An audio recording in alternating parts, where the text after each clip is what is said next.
복이라는 주제로 지금 말씀을 계속 함께 나누고 있습니다. 그래서 성부 하나님이 주시는 신령한 은혜, 성자 하나님이 주시는 신령한 은혜, 성령 하나님이 주시는 신령한 은혜. 그래서 성부 하나님은 우리에게 신령한 복을 주실 것을 디자인했다고 그랬어요. 택하시고 예정하셔서 우리를 거룩하고 흠이 없게 하시고자, 그리고 자기의 아들이 되게 하시고자, 그리고 그 아들들이 하나님의 은혜의 영광을 찬송하게 하시고자 창세전부터 우리를 택하시고 예정하셨다. 그런 디자인을 하셨고, 이제는 예수 그리스도 안에서 하나님께서 계획하신 바가 이루어졌다. 그래서 거룩하고 흠이 없게 하시고자 하셨다. 이것은 속죄, 곧 죄사함을 받았다라는 말하고 동일하다고 그랬어요. 하나님의 은혜의 풍성함을 따라서 예수 그리스도의 십자가의 피, 보혈의 피로 말미암아 속량, 곧 죄사함을 우리가 받게 되었습니다. 이것이 바로 성자 예수 그리스도로 말미암는 신령한 복입니다. 근데 이 피 흘림의 십자가의 사건, 이 사건으로 우리에게 속량과 죄사함이 주어졌는데, 이 피 흘림 십자가의 사건은 오늘 말씀에 보면은 7절 말씀에 보면 8절 9절 말씀에 보면 그 뜻의 비밀을 우리에게 알리신 것이다. 하나님의 뜻의 비밀을 우리에게 알리시는 사건이 바로 어떤 사건이라고요? 십자가의 사건이에요. 피 흘림의 사건이에요. 하나님의 뜻의 비밀이 뭘까요? 하나님의 뜻의 비밀이 뭘까요? 인간의 타락 이후부터 그 죄 가운데에서 탄식하며 살아가는 그 인류를, 모든 피조물을 다시 회복시키는 하나님의 구원의 계획, 그것이 하나님의 뜻의 비밀입니다. 그 비밀을 우리 그리스도인들에게 알리셨다는 거예요. 어떻게 알리셨냐면은 하나님의 모든 지혜와 총명을 우리에게 넘치게 주셔가지고 하나님의 뜻의 비밀을 우리에게 알리셨어요. 다른 말로 하면 우리가 하나님의 지혜와 총명을 통하여서 저 십자가를 바라보면서 저 십자가의 사건은 하나님께서 만세전부터 계획하신 그 구원의 계획하심이 성취되는 사건이다. 그 십자가를 보고 우리가 그렇게 깨닫는다는 거예요. 근데 여러분, 예수님의 죄사함의 사건, 피 흘림의 십자가의 사건을 보고도 알지 못하는 사람들이 있어요. 그냥 십자가의 어떻게 보느냐? 우리는 저 십자가를 속량, 죄사함의 사건으로 깨닫고 그걸 받아들이고 믿게 되는데, 그렇지 못하는 사람들이 있다는 거예요. 사도 바울이 로마서에서도 그리고 서신서에도 많이 강조를 하지만, 유대인들은 저 십자가를 뭘로 보는 거예요? 저 십자가를 절대 하나님의 뜻의 비밀을 우리에게 알려주는, 즉 하나님의 구원의 계획이 성취되는 그 사건으로 저 십자가를 보지 않는다는 거예요. 유대인들은 단지 뭘로 보는 거예요? 저 십자가에 피 흘려 죽는 예수는 하나님의 저주를 받은 자다, 그렇게밖에 안 보는 거예요. 나무에 달린 자마다 하나님의 저주를 받았다, 율법에 기록되어 있는 것처럼 저 십자가에 피 흘려 죽는 예수는 단지 하나님의 저주를 받은 자일 뿐이에요. 근데 왜 예수님이, 저 십자가에 달린 예수가 하나님의 저주를 받아 그렇게 피 흘리면서 죽는지, 그 비밀은 알지 못하는 거예요. 유대인들은 절대 알지 못해요. 이방인들은 어떻습니까? 이방인들은 저 십자가를 바라보면서, 그 피 흘리는 예수를 바라보면서 단지 뭘로 보는 거예요? 이 지구상에서 존재하는 가장 극형인 십자가에 처형되는 죄수로밖에 예수를 안 보는 거예요. 왜 이 지구상에서 가장 최고의 극형인 십자가에 저 예수가 피 흘려 죽게 되는지, 그 비밀은 알지 못한다는 거예요. 이방인들은 알지 못해요. 유대인들, 이방인들은 알지 못해요. 근데 우리 그리스도인들은 알아요. 저 십자가의 비밀을 알아요. 저 십자가에 감춰져 있는 하나님의 뜻의 비밀을 알아요. 우리는 알고 왜 저 사람들은 모를까요? 우리는 알고 왜 저 사람들은 몰라요? 우리는 알고 왜 저 사람들은 모를까? 나가서 외치면은 어떤 사람들은 그것을 받아들이고 어떤 사람들은 백날 외쳐도 그걸 못 받아들여요. 학식이 많고 인생의 연륜이 많고 그러는 사람들도 자기 본인이 지혜가 있고 총명이 있고 학식이 있다고 뭔가 큰 깨달음을 받은 사람들일지라도 몰라요. 저 십자가의 사건을 몰라요. 왜 모를까요? 오늘 말씀으로 하면 왜 모를까요? 우리들에게는 하나님께서 그것을 깨달을 수 있도록 지혜와 총명을 넘치게 주셨어요. 저들에게는 하나님의 지혜와 총명이 없다는 거예요. 그래서요, 다른 종교에서는 인간이 신을 알아가요. 신을 공부해요. 근데 우리는 하나님을 계시해 줘야 돼요. 어려운 말로 하자면 하나님을 계시해 주어야 하나님이 하나님이심을 드러내야 우리가 그 하나님을 알 수 있는 거예요. 그게 바로 하나님의 모든 지혜와 총명을 우리에게 넘치게 하셨다는 거예요. 우리에게는 넘치게 하셨다는 거예요. 창세전부터 택하시고 예정하신 우리들에게는 하나님의 모든 지혜와 총명을 넘치게 하셔가지고 저 십자가의 비밀을 알게 하셨다는 거예요. 그래서 여러분, 저 십자가의 비밀을 깨닫는 것도 은혜예요. 우리의 지혜와 총명으로는 알지 못해요. 하나님의 모든 지혜와 총명으로만 저 십자가의 비밀을 알게 되는 거예요. 그래서요, 우리가 세상적인 학문의 배움의 그 과정이 짧아요. 그래서 세상에 지혜가 없고 세상에 총명이 없어요. 그래도 우리는 저 십자가의 비밀을 알게 된다는 거예요. 왜 그래요? 저 십자가의 비밀은 세상의 지혜와 총명함으로 깨닫는 게 아니기 때문에 그래요. 하나님의 지혜와 총명으로 저 십자가의 비밀을 깨닫기 때문에 그래요. 저는 이 말씀을 준비하면서 창세기 3장 15절 말씀, 여러분 창세기 3장 15절 말씀을 펴봐요. 에베소서는 이 빨간 줄로 이렇게 해놓고 창세기 3장 15절 말씀,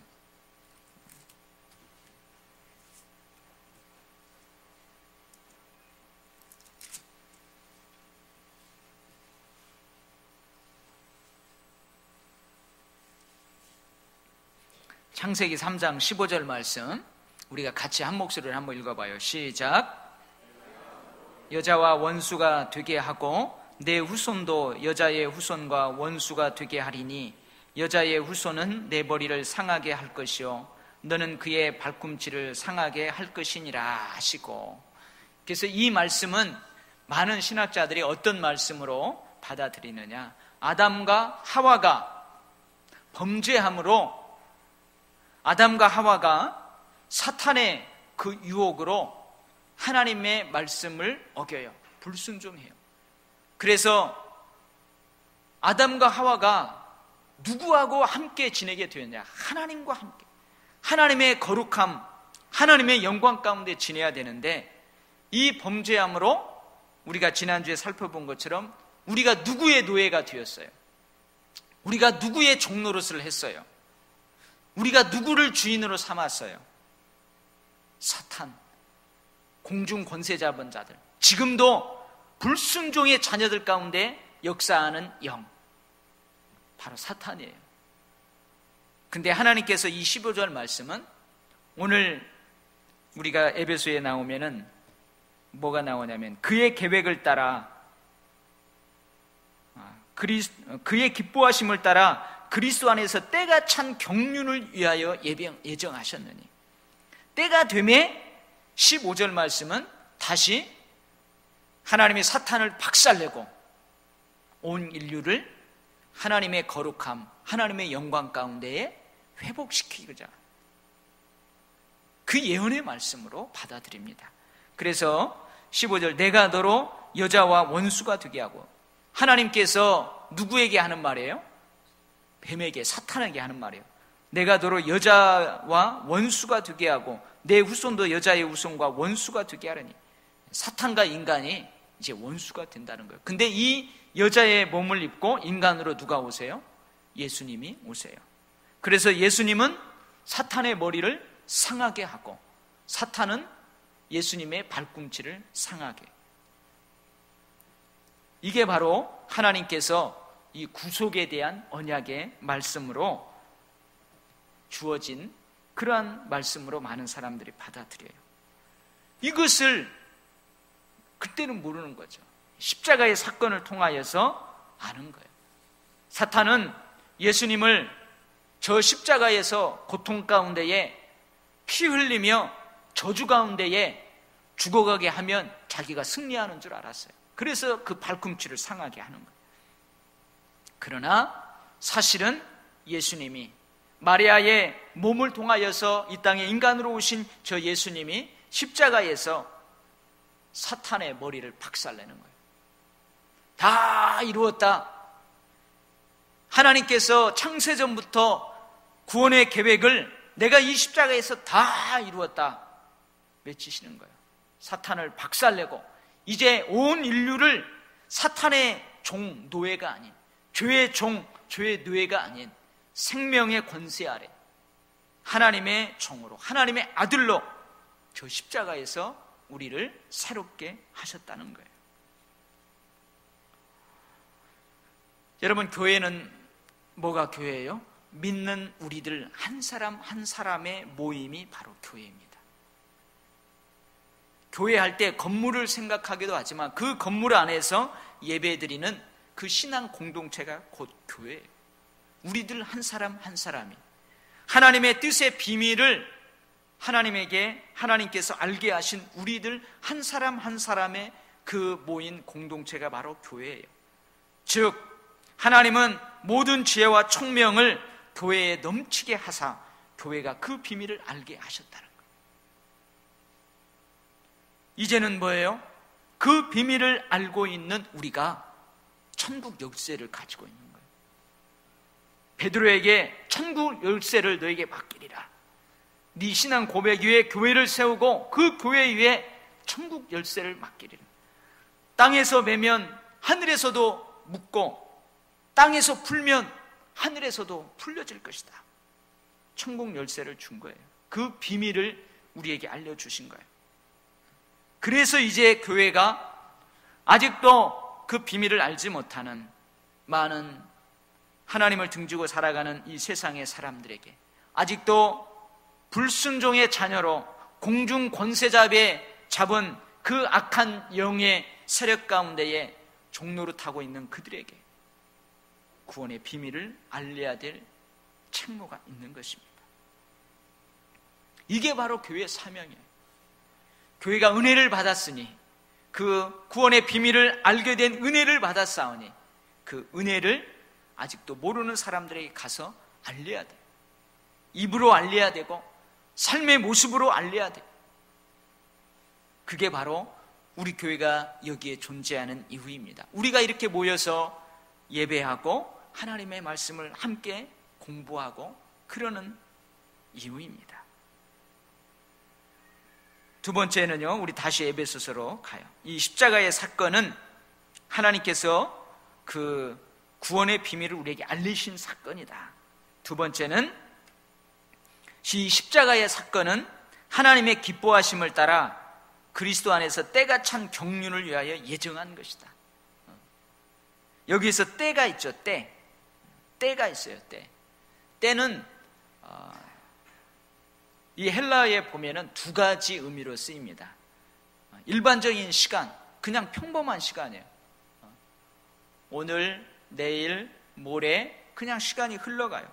이 흘러가는 시간을 때라고 그래요. 때가. 그 시간이 있어요. 그냥 아무런 모든 사람에게 뭐 어떠한 의미가 있겠지만 그냥 평범하게 흘러가는 시간, 그 시간을 때라고 할 수 있어요. 그리고 특한 4월 3일이 무슨 날이에요? 모르죠? 몰라요. 우리는 그냥 평범한 시간이에요. 그날은 토요일이에요. 토요일. 그냥 토요일이야. 근데 우리 전도사님한테는 그날이 무슨 날이에요? 네? 결혼하는 날이에요. 결혼하는. 그러니까 우리에게는 그 시간이 그냥 평범한 시간이에요. 토요일 뭐 어땠다고? 그냥 토요일이에요. 그냥 흘러가는 거예요. 근데 전도사님에게는 아름다운 가정을 이루는, 홀로 살아갔던 청춘 남녀가 이제 한 몸이 되어서 아름다운 가정을 꾸리는 특별한 때라는 거예요. 특별한 시간이라는 거예요. 그러니까 달라요. 같은 시간이지만 우리하고 전도사님이 느끼는 그 시간의 개념은 다른 거예요. 그래서 오늘 본문에서 나오는 그리스도 안에서 때가 참 경륜했는데, 이 때는 그냥 흘러가는 시간이 아니에요. 특별한 시간이라는 거예요. 하나님께서 어떤 목적을 이루기 위해서 정해놓은 결정적인 시간, 그 시간이 바로 여기에서 때라고 번역한 그 단어의 의미가 있어요. 하나님께 자기 물을 나르고, 그러니까 예를 들면 십자가를 위해서 어떻게 했다고요? 하나님이 이 세상을 이끌어 오셨어요. 이끌어 오셨어요. 아브라함을 통해서 한 민족을 선택하시고, 그 민족 가운데에서 유다 지파를 선택하시고, 유다 지파 가운데에 예수 그리스도가 이 땅에 나게 하시고, 구약의 많은 선지자를 통하여서 하나님의 구원의 계획을 선포하시고 예언하시고 말씀하시고, 그렇게 하나님께서 이 구원의 역사를 쭉 이끌어 오셨다는 거예요. 무엇을 위해서? 저 십자가의 사건을 위해서 이끌어 오셨어요. 이끌어 오시다가 그날, 예수님이 저 십자가에 달려 돌아가는 그날, 그 시간에 그 계획을 이루고자 하나님께서 계획하셨다는 거예요. 그러니까 많은 사람이, 아니 목사님 왜 십자가에 예수님이 꼭 그날 달려 돌아가셨대요? 왜 꼭 그날 달려 돌아가셨대요? 그 내가 어떻게 알아요? 하나님이 특별히 그날 그렇게 정해 놓으신 거예요. 특별한 때예요. 그렇게 좋은, 그 때를 위해서 하나님이 이 세상을 그렇게 관리하고 다스리고 구원의 역사를 이루셨어요. 어떤 사람은 물어보죠. 목사님, 왜 예수님이 왜 그 예루살렘에 태어났대요? 우리 대한민국 평양에, 아니면 대한민국 이 안산에 태어나시지. 그거 내가 어떻게 알아요? 하나님이 그거 아셨어요. 하나님이 때가 찬 경륜을 할 거는 하나님이 그렇게 정하셨다는 거예요. 그렇게 정하셨다는 거예요. 근데요, 때가 찬 경륜, 그것도 중요하지만 그 앞에 보면 하나님의 기뻐하심을 따라 그랬어요. 하나님의 기뻐하심을 따라. 즉, 그때에 예수 그리스도께서 십자가에서 고통 가운데 피 흘리며 죽어가는 그 일이 하나님이 기뻐하시는 일이래요. 하나님 하시는 일이래요. 십자가의 피 흘림이 하나님이 아주 계획 가운데에서 그때와 경륜을 정하셨어요. 근데 그 사건이 하나님이 기뻐하는 것이었대요. 하나님의 기쁨이었대요. 여러분, 여기에서 뭐가 좀 이상하지 않아요? 어찌 십자가가 하나님께 기쁨일까요? 한번 생각해 보셨어요? 저 십자가가 왜 하나님께 기쁨이에요? 독생자 예수 그리스도를 저 십자가의 고통 가운데 내버려 두는데요. 나의 하나님, 나의 하나님, 어찌하여 나를 버리시나이까? 그 외침에도 하나님은 끝까지 침묵하시잖아요. 침묵하시잖아요. 내가 목마르다. 그 목마름에도 주님이 침묵하시잖아요. 그래서 패션 오브 크라이스트에 보면은 마지막에 예수님이 다 이루셨다 할 때에 저 하늘에서 뭐가 떨어져요? 눈물이 떨어지잖아요. 빗방울이 하나가 그 갈보리산 언덕에 쭉 떨어져요. 떨어지면서 지진이 일어나요. 하나님의 눈물을 멜 깁슨 감독이 그렇게 표현한 거예요. 저 십자가의 사건으로 인해서 하나님의 눈물이 이 땅에 떨어지자 지진이 일어나고 이 땅에 어두움이 가득 차게 되었어요. 근데 이것이 하나님께 기쁨이래요. 하나님의 기뻐하심을 따라서 이루어진 일이래요. 여러분, 이것을 어떻게 이해해야 될까요? 어떻게 이해해야 될까요?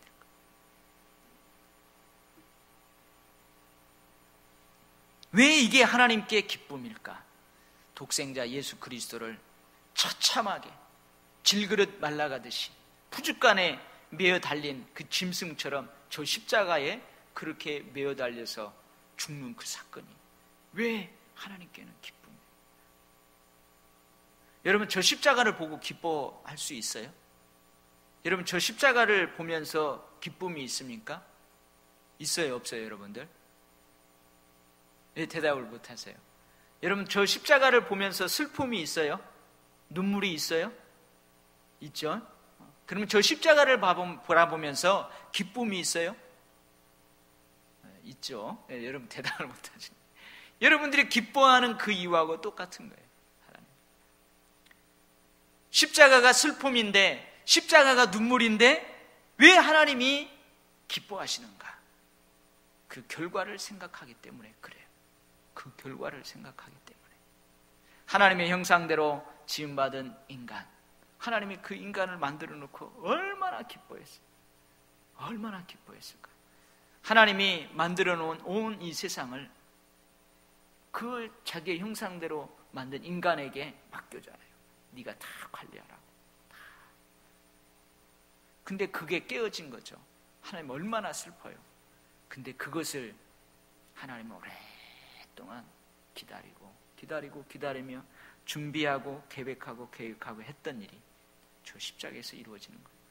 슬픔이지만 그 결과를 생각하기 때문에 기쁨인 거예요. 온 인류를 다시 자기 품에 안을 수 있고 온 인류가 하나님의 아들로 다시 회복되는 그 결과를, 사탄에게 빼앗겼던 모든 것들을 다시 다 찾아서 아들에게 주는 그 결과를 생각하기 때문에 그런 거예요. 예수님도 그렇잖아요. 여러분, 겟세마네 동산에서 땀방울이 핏방울이 되기까지 저 십자가의 사건을 놓고 기도하시잖아요. 예수님도 얼마나 저 십자가가 고통스러운지를 안다는 거예요. 근데 그 고난의 현장으로 갈 때, 저 십자가의 현장으로 갈 때 하나님을 찬미하면서 갑니다. 왜 그래요? 자기의 죽음의 결과를 생각하기 때문에 그래요. 자기의 피 흘림의 결과를 생각하기 때문에 그래요. 그래서 여러분, 우리는 저 십자가를 바라보면서 나의 죄의 대가를 지고 피 흘리신 주님을 생각하며 나의 죄를 생각하며 눈물이 있어야 돼요. 저 십자가면 슬픔이 있어야 돼요. 그러나 예수님께서 고통당하신 그 결과로 인해서 내가 다시 의롭게 되었다는, 내가 다시 하나님의 자녀가 되었다는 그 기쁨이 동시에 있어야 돼요. 그 즐거움이 동시에 있어야 돼요. 여러분, 성찬식 할 때도 마찬가지예요. 성찬식 할 때 우리 한국 사람은 특별히 많이 울죠. 그 성찬식에도 슬픔과 기쁨이 함께 있어요. 저 십자가의 고난과 부활이 함께 있어요. 그래서 여러분, 이 성찬을 나누면서 우리는 기쁨이 있어야 돼요. 성찬을 마칠 때에는 뭔가 막 이렇게 물밀듯 밀려오는 이 구원의 감격으로 인한 기쁨이 있어야 돼요. 그래서 어떻게 해요? 성찬을 나누고 다 삶의 현장으로 돌아갈 때는 기쁨으로 막 소망 가득 그렇게 돌아가야 돼요. 솔직히 저는요, 성찬을 나눌 때 막 즐거움이 있어요. 기쁜 마음이 있어요. 근데 분위기 때문에 기뻐하지 못해요. 왠지 성찬을 나눌 때 기뻐하면은 건강한 것 같고 불경스러운 것 같고 그래서 못해요. 근데 이 성찬에는 슬픔과 기쁨, 눈물과 환희가 함께 있는 거예요.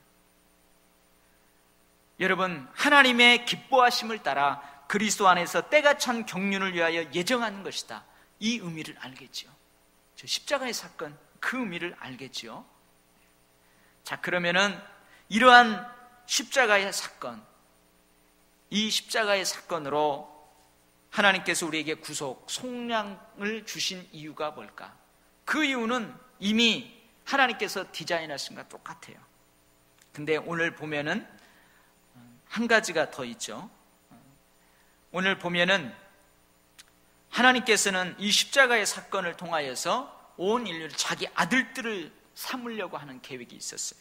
이 십자가를 통해서 11절에 보면 우리가 기업이 되었어요. 이 기업이 되었다는 것은 하나님의 아들이 되었다는 비슷한 말이에요. 동일한 의미예요.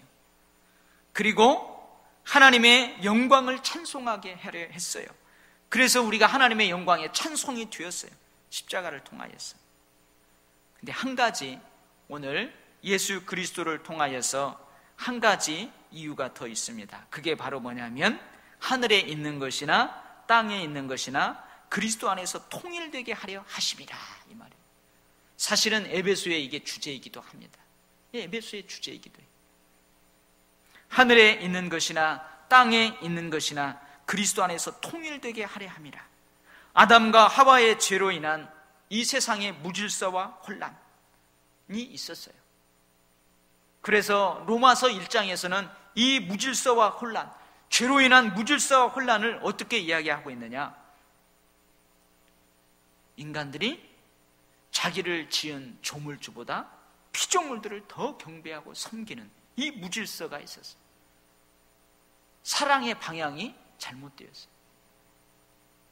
자기를 위해서 이 온 우주 만물을 아름답게 짓고 만들고 그 다음에 거기에서 마음껏 행복하게 살아라고 마지막에 나를 만들어주신 그 하나님을 경배하고 섬기고 사랑하고 그래야 되는데 사랑의 방향이 잘못됐다니까요. 이게 무질서예요. 이게 혼란이에요. 그래서 어떻게 해요? 하나님을 향한 그 사랑이 하나님이 아닌 다른 것을 향하고 있잖아요. 쉽게 이야기하면 여러분 오해하지 마세요. 집에서 키우는 애완견으로 사랑이 가잖아요. 보석으로 가잖아요. 아주 금은 보석으로 내 사랑이 자꾸 가잖아요. 이게 바로 무질서라는 거예요. 이게 죄로 인한 이 세상의 무질서와 혼란이에요. 하나님을 영화롭게도 아니하고 하나님께 감사하지도 아니하고 오히려 그 생각이 허망하여져서 마음이 미련하고 어두워져서 썩어지지 않은 하나님의 형상을 썩어질 사람과 새와 짐승과 기어다니는 동물 모양의 우상으로 바꿔버리는 거예요. 이게 바로 여러분 죄로 인한 무질서와 혼란이에요. 이게 로마서 1장에서 무질서와 혼란을 기록하고 있는 내용입니다. 그리고 그 무질서와 혼란을 한 단어로 로마서 1장에서 이야기하고 있는데 그게 뭐냐면 바꿔버렸다는 거예요. 순리를 영리로 바꿔버려요. 그래서 로마서 1장 보면은 남자들도 누구를 향해야 되냐? 여인들을 향해서 서로 사랑이 가야 되는데 남자가 남자를 향해서 성욕이 발동하는 거예요. 여자가 여자를 향해서 발동. 이게 바로 로마서 1장에 나오는 무질서와 혼란이에요. 죄로 인한 무질서와 혼란이에요. 그래서 인간이 탄식해요. 이게 아이러니입니다. 인간이 그렇게 살면서도 인간이 탄식해요. 왜 그래요? 한쪽 마음에 그 하나님과의 그 사랑이 다 잠재되어 있기 때문에 그래요. 그래서 인간이 탄식해요. 그 무질서와 혼란으로 인해서 인간이 탄식합니다. 또 누가 탄식해요? 피조물이 탄식합니다. 또 누가 탄식해요? 인간과 피조물의 탄식을 바라보면서 성령님도 탄식해요. 뭘 바라면서 탄식하느냐? 이런 썩어질 것의 종로들에서 인간도 해방되고 피조물도 해방되기를 위해서 성령님도 탄식해요. 이게 바로 로마서에서 나오는 새 부류의 탄식입니다. 근데 하나님께서, 예수 그리스도께서 십자가에 달려 돌아가심으로 이 무질서와 혼란을 다시 질서정연하게 만드는 거예요. 그것이 바로 뭐예요? 하늘에 있는 것이나 땅에 있는 것 다 그리스도 안에서 통일되게 하라라 함이라, 그 의미예요. 그 다음에 모든 만물이 그리스도에게 복종하게 되는 거예요. 에베소 1장 21절 말씀에 우리가 또 살펴보겠지만, 이 세상, 오는 세상, 땅 위에 있는 자들, 하늘에 있는 자들, 땅 아래에 있는 자들, 이방인과 유대인들, 모든 것들이 그리스도를 머리로 해서 하나가 되게 한다. 저 십자가를 통하여서 하나가 되게 한다는 것. 이 하나됨, 그리스도 안에서 만물을 통일시키려고 한다. 이것이 에베소서의 곳곳이, 아니 사도 바울이 쓴 서신서의 곳곳이 나와요. 다른 서신서에서는 저 십자가를 통해서 뭐요? 화목게 되었다. 유대인과 이방인이 화목게 되었다. 하나님을 먼저 믿는 우리들과 아직도 하나님을 모르고 있는 사람들이 저 십자가에서 하나가 될 거예요. 하나가 될 거예요. 온 우주 만물이 그리스도 앞에 다 무릎을 꿇을 거예요. 그리고 그리스도로 인하여서 이 세상이 회복되고 다시 하나님과 함께 온 인류가 영광 가운데 기뻐하고 즐거워하는 그런 날이 그리스도 안에서 일어난다, 그 말이에요. 그 말이 바로 하늘에 있는 것이나 땅에 있는 것이나 다 그리스도 안에서 통일되게 하려 하심이라, 그 말씀입니다. 그 다음에 기업이 되게 하신다, 영광의 천성이 되게 하신다. 이것은 우리가 많이 살펴보았으니까 이것은 그냥 넘어가기로 하겠어요. 여러분 어떻습니까? 저는 이 에베소서를 공부하고 설교를 준비하면서 은혜를 많이 받아요. 은혜를 많이. 저 십자가가 저런 의미가 있고, 하나님께서 저 십자가를 통하여서 이러한 계획을 가지고 계셨었구나. 교회가 이런 은혜를 가지고 있구나. 교회가 이런 능력을 가지고 있구나. 교회가 이런 사명을 가지고 있구나. 여러분, 이 에베소서를 공부하면서 2013년 사순절은 뭔가 좀 달라지기를 원합니다. 저 십자가를 바라보면서 사순절을 지내는, 예수님의 고난과 죽음 그리고 부활을 묵상하는 이 사순절 기간, 다른 어떤 해하고는 다른 2013년도에 이 사순절의 은혜가 여러분에게 있기를 주의 이름으로 축원합니다. 기도하겠습니다. 하나님 아버지, 감사합니다. 에베소서를 공부하면서 우리를 택하시고 예정하셨다는 그 하나님의 은혜, 많은 사람들 가운데에 하나님의 그 뜻의 비밀을 우리에게 알리셨다는 그 은혜, 아버지 하나님, 주체할 수 없는 그 눈물과 주체할 수 없는 기쁨이 우리에게 밀려옵니다. 하나님, 이러한 기쁨들이 사그러지지 않게 하시고, 이런 사명들이 사그러지지 않게 하시고, 늘 십자가를 바라볼 때마다 이 두 가지를 우리 마음에 잘 담으며 이 땅에서 우리가 그리스도인답게 살아가는 저희들 되게 하여 주시옵소서. 하나님, 우리가 은혜를 받았사오니 많은 사람들에게 은혜의 통로가 되게 하시고, 많은 사람들에게 그리스도의 증인이 될 수 있게 우리의 삶을 그렇게 주장하여 주시옵소서. 우리 교회를 주님이 이곳에 왜 세워주셨습니까? 많은 어려움 가운데에서도, 많은 역사의 흐름 가운데에서도 왜 이때에 저를 이곳에 보내주시고 이때에 이곳에 교회를 세워주셨습니까? 왜 이때에 우리를 만나게 하셨습니까? 주님, 주님의 뜻을 이루기 위함인 줄 믿습니다. 우리가 이 주님의 뜻을 잘 이루어 드려서 사명을 완수하고 하나님께 축복받고 이 교회에 주신 하나님의 영광이 있는데 그 영광을 바라보며 기뻐하고 즐거워할 수 있는 저희 모두가 되도록 축복하여 주옵소서. 예수님 이름으로 기도하옵나이다. 아멘.